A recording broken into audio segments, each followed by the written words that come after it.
one. Coming, Air Force One. Coming, one.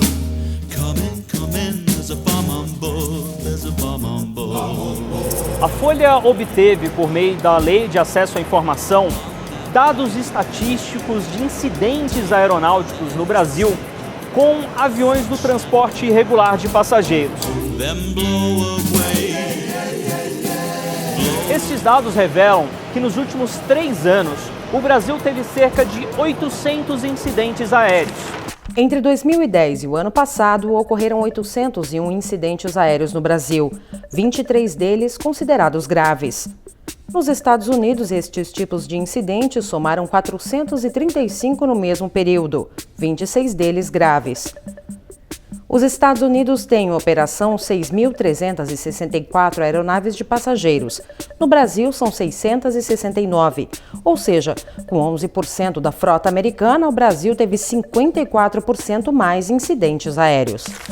É impossível que eles tenham menos incidentes que a gente. O que acontece é uma questão de contabilização, de estatística. Por exemplo, um evento de tráfego aéreo não é computado como uma situação de um incidente aeronáutico. 700 e tantos incidentes aeronáuticos ao longo de 2 anos, eu diria que é um número respeitável. Grande percentual das ocorrências estão relacionados a fatores humanos, e fatores, vamos dizer, mecânicos, falhas da máquina, são menos comuns. O avião decolou de Fortaleza com destino a Teresina.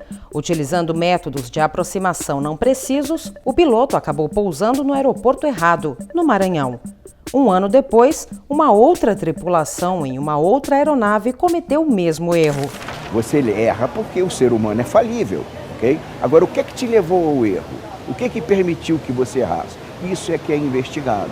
Mas não é só o fator humano que deve ser levado em consideração.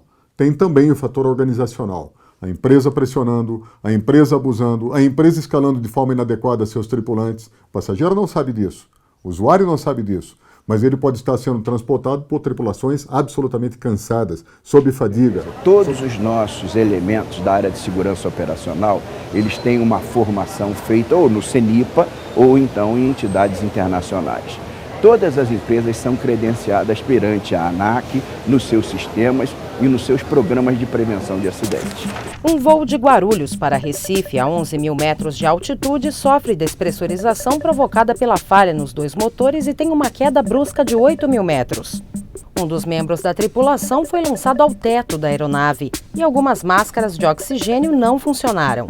5 dias antes, a mesma aeronave passou pelo mesmo problema durante um voo entre o Rio e Brasília e foi liberada após manutenção. São 2 investigações que acontecem, se for o caso.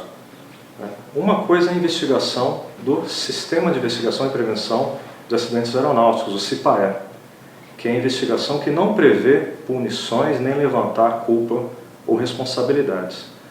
Outra é a investigação policial. Havendo indícios de qualquer ilícito, qualquer coisa nesse sentido, a autoridade policial se encarrega de tomar suas medidas. Evidentemente, o transporte aéreo, quem está envolvido com o transporte aéreo busca o lucro, mas esse lucro não pode ser maior do que o desejo de fazer com que os passageiros e usuários sejam entregues nas suas localidades de destino em segurança.